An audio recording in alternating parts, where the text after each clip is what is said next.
நாளை மறுநாள் கள்ளழகர் வைகை ஆற்றில் எழுந்தருளும் நிகழ்விற்காக வைகை அணையிலிருந்து திறக்கப்பட்ட தண்ணீர் அழகர்புரம் பகுதிக்கு வந்தடைந்திருக்கிறது. இது தொடர்பான கூடுதல் விவரங்களோடு இணைக்கிறார் செய்தியாளர் கருணாகரன். கருணாகரன், விவரங்கள்.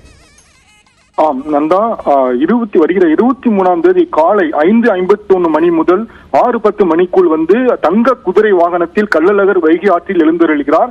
இதற்காக தேனி மாவட்டம் வைகை அணையிலிருந்து வினாடிக்கு 1000 கன அடி வீதம் தண்ணீர் திறக்கப்பட்டது. இந்த தண்ணீர்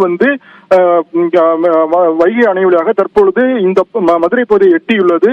இந்த சூழலில் 23ஆம் தேதி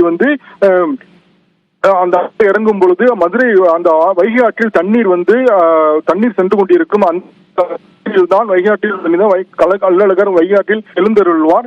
இந்த 23ஆம் தேதி வரை மொத்தம் 216 மில்லியன் கன அடி நீர் திறக்கப்படும் என்று பொதுப்பணித்துறை தெரிவித்துள்ளனர். தொடர்ந்து தண்ணீர் திறந்து கடந்த நாட்களாக இந்த பகுதியில் மழை பெய்ததால். நன்றி கருணாகரன், விரிவான விவரங்களுக்கு.